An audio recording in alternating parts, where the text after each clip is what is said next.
बिस्मिल्लाहिर्रहमानिर्रहीम, अस्सलाम वालेकुम। मैं शकील मलिक आपकी खिदमत में हाज़िर हूँ। मियाँ नवाज़ शरीफ जनाब अपने बयानिए पे वापस आ गए हैं और उन्होंने जो स्टांस और नैरेटिव लिया है वो उनके मुखालफिन के लिए मेरा ख़्याल है कि एक ज़ोरदार तमांचा है। जो ये कह रहे थे कि मियाँ नवाज़ शरीफ डील करके आए हैं और मियाँ नवाज़ शरीफ वापस आने के बाद अपने बयानिए को भूल चुके हैं, तो उनके लिए ख़बर ये है कि मियाँ नवाज़ शरीफ ने पक्के सुर लगा दिए हैं। और अगर वो ये सोच रहे थे ना कि मियाँ नवाज़ शरीफ ये 2017 के जो ज़िम्मेदारान हैं उनका नाम नहीं ले रहे, तो मासूफ याद कीजिएगा कि मियाँ नवाज़ शरीफ 2017 नहीं, इससे बहुत पीछे चले गए हैं। और उन्होंने वो कहते हैं ना अपना बुरे दे घर तक जाना, तो जनाब बात चली गई है बुरे दे घर तक। और इसके साथ साथ जनाब अली बिलावल भुट्टो ज़रदारी साहब जो बातें कर रहे हैं, उनकी बातों से ये लग रहा है कि मासूफ अपनी सीवी लेके घूम रहे हैं और इसके साथ साथ धमकियां भी दे रहे हैं और उनकी बेचैनी बढ़ रही है। अच्छा, ये जो बेचैनी बढ़ रही है ये फिर तासुर ये मिल रहा है या ये इशारे मिल रहे हैं कि वाकई जो मुख्तलिफ लोग बातें कर रहे हैं कि शायद सिंध में भी सूरत हाल ऐसी नहीं है, तो लग रहा है मामला गड़बड़ है। तो चलें जी, वीलॉग में इन सूरत हाल पे तफसील के साथ आपके साथ बात करेंगे, लेकिन उससे पहले दरख्वास्त है कि जिन दोस्तों ने अभी तक हमारे चैनल को सब्सक्राइब नहीं किया वो चैनल को सब्सक्राइब भी कर दें, वीडियो को लाइक और अपने फ्रेंड सर्कल में शेयर भी ज़रूर कीजिएगा। और जनाब इसके अलावा अपने कमेंट्स बॉक्स में ये ज़रूर बताना है कि आप हमें कहाँ से देख रहे हैं, किस मुल्क और किस शहर से देख रहे हैं। तो जनाब अली वीलॉग के आगाज़ में सबसे पहले मेरा ख्याल है कि बात करते हैं बिलावल भुट्टो ज़रदारी साहब की, और इनके साथ फिर बात करेंगे मरियम नवाज़ साहिबा की, चूँकि ये अब दोनों जमातें जो हैं वो इस वक्त काफ़ी मुतहरिक दिखाई दे रही हैं। एक इलेक्शन का माहौल बनता जा रहा है और इलेक्शन के माहौल बनने में बहुत सारा अमल दखल जो है वो बिलावल भुट्टो ज़रदारी साहब का है कि जो पिछले कमोबेश एक महीने से मुसलसल मुख्तलिफ शहरों में जलसे कर रहे हैं, कॉर्नर मीटिंग्स कर रहे हैं और अपनी इन तकरीरों में वो अपने जो मुखालफिन हैं, सीनियर पॉलिटिशियंस हैं, उनको हरफ तनकीद बना रहे हैं। और उनके वालिद मोहतरम भी सीनियर पॉलिटिशियन हैं और वो इस बात का एतराफ़ कर चुके हैं, यानी कि आसफ़ ज़रदारी साहब ने अपने इंटरव्यू में कहा था ना कि जी वो मुझे भी कह रहे हैं, अगर वो बुज़ुर्गों की बात कर रहे हैं तो वो मुझे भी ये कह रहे हैं। और लेकिन ज़रदारी साहब ने जवाब वो कहते हैं ना अपना 100 सुनार की और 1 लोहार की, तो वो वैसा ही काम हुआ और साबित ये कर दिया कि बेटा तू पुत्र है तो मैं प्यो माँ कि बाप बाप होता है। उन्होंने एक बात की कि बिलावल अभी भी जो है वो अपना बच्चा है, मिच्योर नहीं है, तो बिलावल साहब इसका गुस्सा भी मना गए थे, फिर बाहर चले गए। खैर अब दोबारा बिलावल भुट्टो साहब आए हैं, लेकिन बिलावल भुट्टो साहब जो हैं उन्होंने मियाँ नवाज़ शरीफ पर जो है वो एक ज़ोरदार तनकीद करनी शुरू कर दी है।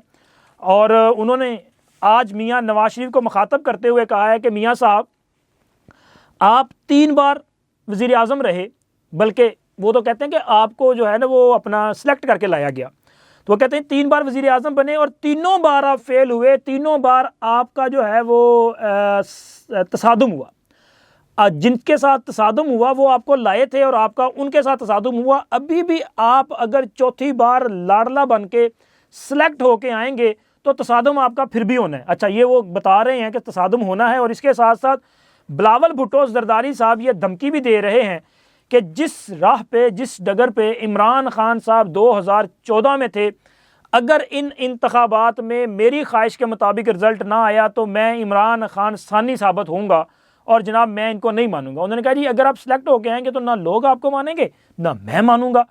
और इसी तरह से मेरा ख्याल है कि वो धमकी दे रहे हैं कि जी मैं फिर उसी तरह के धरने दूंगा, एहतजाज करूंगा, आपकी हुकूमत को नहीं चलने दूंगा।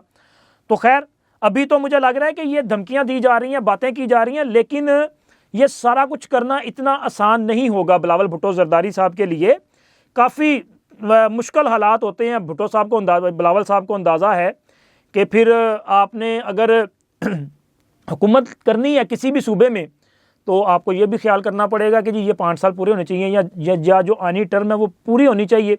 तो खैर वक्त आएगा तो पता चल जाएगा। लेकिन बिलावल भुट्टो ज़रदारी साहब की ये जो बेचैनी है और साथ वो ये जो कह रहे हैं कि जी मुझे मौका दें, मैं एक नौजवान भी हूँ, मेरे पास जो है वो जोश और जज्बा भी है, विजन भी है, तो मैं पाकिस्तान को जो है वो तरक्की करके दिखाऊंगा। लेकिन सवाल ये पैदा होता है कि बिलावल भुट्टो ज़रदारी साहब की जमात की पिछले आई थिंक 15 साल से मुसलसल सिंध में हुकूमत है, तो यहाँ पे मुस्लिम लीग नून के लोगों ने ये बात बारहा कही है कि क्या बिलावल भुट्टो ज़रदारी अवाम को ये पैगाम और ये मैसेज दे सकते हैं कि जी मैं पूरे पाकिस्तान को सिंध या कराची बनाऊंगा?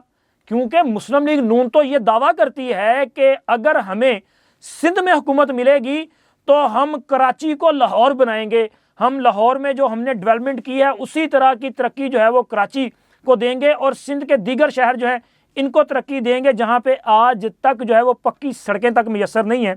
तो खैर मुझे लग रहा है कि ये जो बिलावल भुट्टो जरदारी साहब की बेचैनी है, इसके पीछे वाकई कोई ना कोई ऐसा मामला है कि वहाँ पे सिंध में जो इत्तेहाद बन रहे हैं ना, वो इनको कहीं ना कहीं परेशानी का बाइस बने हुए हैं। और इसके साथ साथ मरियम नवाज़ भी जो है वो मैदान में निकल आई हैं।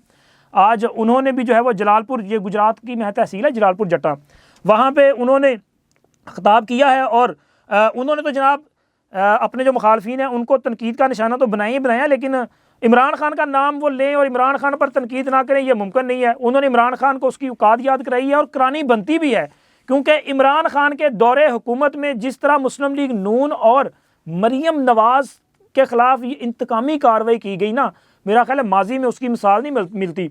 और इमरान खान वो वज़ीर आज़म था, बदकिस्मती है पाकिस्तान की, कि जो एक वो जो होता नहीं अपना यार ये SHO मुहर्रर वगैरह, ये उस लेवल की इसकी सोच थी कि ये बंदा कहता था मैं फ़लाँ को पकड़ लूँगा, फ़लाँ को गिरफ्तार कर लूँगा, फ़लाँ को। ओ भाई तू वज़ीर आज़म था, तेरा काम था कोई विजन देना, तेरा काम था इस मुल्क की तरक्की के लिए कोई पॉलिसी देना, तेरा काम था पाकिस्तान को आलमी सतह पे दुनिया के साथ उसके जो ताल्लुकात हैं उसको बेटर करना।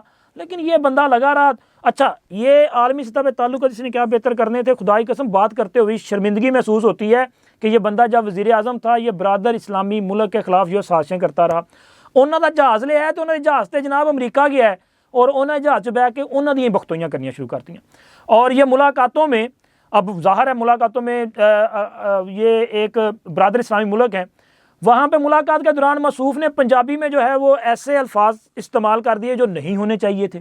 और जब वो सारी बात खुली और पता लगा कि ये तो एक तरह से गाली दे दी इन्होंने, तो आप अंदाज़ा लगाएं कि इन्होंने क्या ताल्लुकात बेहतर करने थे। इनको वाकई ये ना खलंडरे किस्म का आदमी है। ये मियाँ नवाज शरीफ बिल्कुल दुरुस्त कहते हैं कि इसने मुल्क की मीशत को तबाह किया, मुल्क की जो मुआशरत है इसको भी तबाह किया, और पाकिस्तान की आलमी जो ताल्लुकात थे उनका भी बेड़ा गर्क किया है। चूँकि इसको पता ही नहीं है यार कि आपने दुनिया के साथ कैसे अपने रिलेशन जो है इनको बिल्ड करना है, कैसे आगे बढ़ना है।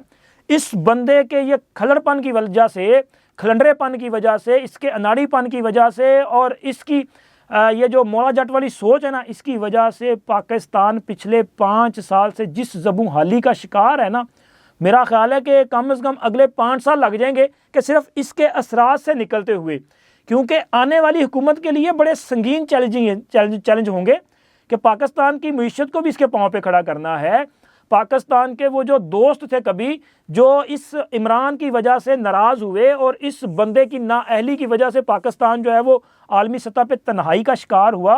लिहाजा ये बड़े चैलेंज है कि अपने दोस्तों को भी दोबारा अपने पास लेके आना है, उनको उनकी कुर्बत हासिल करनी है, पाकिस्तान को जो आलमी फोरम्स हैं वहाँ पे नुमाइंदगी भी दिलवानी है और पाकिस्तान को दुनिया में एक मकाम दिलवाना है, पाकिस्तानियों का म्यार ज़िंदगी बेहतर करना है, पाकिस्तान की इंडस्ट्री को इस लेवल पे लेके आना है कि यहाँ पे लोग आएँ, पाकिस्तान में आके सरमायाकारी करें, यहाँ पे नए प्रोजेक्ट्स लगें और पाकिस्तान के अवाम को रोज़गार के मौके मिलें। हमने हमसायों के साथ ताल्लुकात को भी बेहतर करना है, साजिशें नहीं करनी जिस तरह इमरान खान कर रहा है ना।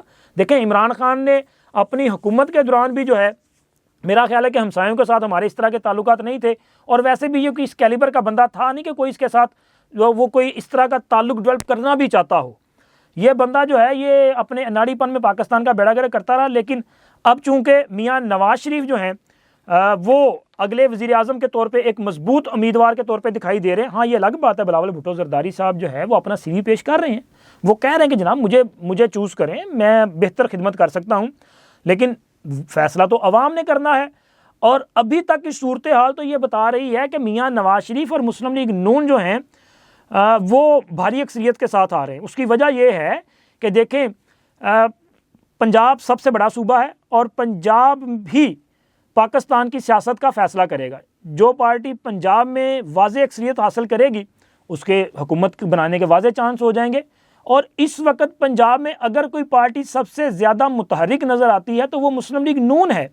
और इस वक्त सियासत के महवर पे जो चांद चमक रहा है उसका नाम मियां नवाज शरीफ है, क्योंकि तमाम पॉलिटिकल पार्टीज़ और सियासी लोग जो हैं वो उनके गिर्द हैं। आप देख लें कि जहांगीर तरीन जो है वो भी उनसे मुलाकात के जो है वो अपना क्या कहते हैं मुश्ताक हैं। वो चाहते हैं कि जी मुलाकात हो जाए और इनके साथ बैठ के हमारी पार्टी को कोई ना कोई सियासी फ़ायदा मिल जाए, और इसके साथ साथ क्यू लीग जो है वो उनके साथ चलने के लिए तैयार है। और पंजाब के जो इलेक्टेबल्स हैं वो भी मुस्लिम लीग नून में अपना जो है वो पनाह तलाश कर रहे हैं। उनका भी ख्याल है कि मुस्लिम लीग नून में वो शामिल हो जाएं और उनके जो अपने हल्के के वोट हैं उनके साथ अगर मुस्लिम लीग नून का टिकट शामिल हो जाए तो ये जनाब अपना वो क्या कहते हैं मज़ीद बेहतरी हो जाएगी और उनको जीतने में आसानी हो जाएगी। इस वक्त मुस्लिम लीग नून का टिकट जो है वो एक हॉट जो टिकट है वो बन चुका है और लाइनें लगी हुई हैं। मेरा ख्याल है कि जो मेरी इन्फॉर्मेशन थी उसके मुताबिक जो टिकटों के लिए अप्लाई किया था लोगों ने, कोई 5,000 से ज़ायद लोग थे जिन्होंने टिकटों के लिए अप्लाई किया था। अब इंटरव्यूज़ के प्रोसेस मुकम्मल कर लिए गए हैं। टिकटों की तकसीम के हवाले से हतमी मशावरत की जाएगी, क्योंकि जिन जिन के इंटरव्यूज़ करने थे वो कर लिए गए हैं और अब मशावरत करके हतमी फ़ैसले कर लिए जाएंगे। कौमी असम्बली और सूबाई असम्बलीज़ के जो उम्मीदवारान हैं उनके टिकट अनाउंस किए जाएंगे, लेकिन सीट एडजस्टमेंट भी होगी। IPPs के साथ भी सीट एडजस्टमेंट की जाएगी, क्यू लीग के साथ भी की जाएगी। अच्छा, पहले कुछ ऐसी इन्फॉर्मेशन थी और मैंने भी आपके साथ ये इन्फॉर्मेशन शेयर की थी कि मुस्लिम लीग नून के सदर मियां नवाज शरीफ ये फ़ैसला कर चुके हैं कि जिसने भी आना है वो मुस्लिम लीग नून में आए। तो मेरा ये ख्याल था कि शायद क्यू लीग के लिए भी ये ऑप्शन होगा, लेकिन क्यू लीग के लिए मियां नवाज शरीफ जो हैं उन्होंने एक अच्छा जस्टर दिया कि उन्होंने चौधरी शुजात हुसैन के घर गए, उनसे मुलाकात की, एक पुराना ताल्लुक़ था उस ताल्लुक़ का बहाल किया, जो नाराज़गियाँ थीं जो तलखियाँ थीं उनको दूर किया और साथ मिलकर चलने के वादे वईद किए। अच्छी बात है। और चौधरी शुजात हुसैन जो है वो बड़े ज़ेरक सियासतदान हैं, वो भी हालात की नज़ाकत को समझते हैं और मेरा ख्याल है कि दोनों रहनुमा इन मुलाकातों को जो है वो ज़ाया नहीं करेंगे और एक बेहतर जो फार्मूला है वो बहुत जल्द सामने आ जाएगा। इसी तरह IPPs के साथ भी बेहतर फार्मूला जो है वो सामने आ जाएगा। लेकिन मसला ये पैदा हो रहा है कि मियां नवाज शरीफ जो कि अगली हुकूमत के मजबूत उम्मीदवार हैं, उन्होंने एक बार फिर अपना वही बयानिया जो है वो अपना लिया है। यानी कि इससे पहले वो कहते थे वोट को इज्जत दो, उन्होंने लंदन से पाकिस्तान आने से कबल लोगों के नाम लेके कहा कि 2017 की साजिश के ये जुम्मेदारान हैं, अगर इनके खिलाफ कार्रवाई ना की तो पाकिस्तान तरक्की नहीं कर सकेगा, इनके खिलाफ कार्रवाई करना जो है वो बहुत लाजम है। और उनके इस बयान के बाद जब वो वापस आए, खैर इसमें आपको पता ना शहबाज साहब लंदन गए थे, फिर खामोशी हो गई, फिर वो वापस आए, आके उन्होंने कहा कि जी मेरे मन में जो है वो किसी किस्म के इंतकाम की कोई मंशा नहीं है, तो लिहाजा हम सबको साथ लेके चलेंगे। लेकिन जनाब अब मियां नवाज शरीफ ने नया कट्टा खोल दिया है और उन्होंने अपना बयानिया जो है वो वापस ले लिया है। उन्होंने नारा लगा दिया है मुझे क्यों निकाला, और सवाल 2017 का नहीं है बल्कि वो सवाल कर रहे हैं मुझे 1993 में क्यों निकाला, मुझे 1997 में क्यों निकाला, मुझे 2017 में क्यों निकाला, क्योंकि बदकिस्मती से ये तीनों हुकूमतें जो है वो अपनी टर्म मुकम्मल नहीं कर सकी थी। मियां नवाज शरीफ की हुकूमत का 93 में भी खात्मा हुआ, 58(2)B की तलवार चलाई गई, तो और इसके बाद जो 97 वाली हुकूमत थी उसमें आपको पता है कि 99 में परवेज़ मुशर्रफ ने जो है वो अपना फ़ौजी कू कर दिया और उन्होंने बाकायदा तौर पर मार्शल लॉ नाफिज कर दिया था। और अब 2017 की वो बातें सबके सामने हैं। तो इसका मतलब है कि मियाँ साहब जो है वो बुरे दे घर तक जाने का फैसला कर चुके हैं और इसके साथ साथ उन्होंने अपना ये बयानिया जो है वो उन लोगों के लिए भी, वो एक कहते हैं ना मुंह पे तमाचा, जो कह रहे थे कि मियाँ डर गया, मियाँ ने छड़ती अपनी गल, ये पॉपुलर बयानिया जो है वो इमरान खान के पास चला गया। नहीं जनाब, ये बयानिया मियाँ नवाज शरीफ का है और मेरा ख्याल है कि अगले इलेक्शन में मियाँ नवाज शरीफ इस बयानिए के साथ जाएंगे। ये बयानिया भी जो है वो चलता जाएगा और साथ जो जुम्मेदारान हैं उनके खिलाफ कार्रवाई होती हुई भी आपको नजर आएगी। अब तक इतना ही, मिलते हैं अगली वीडियो में। अल्लाह हाफिज़।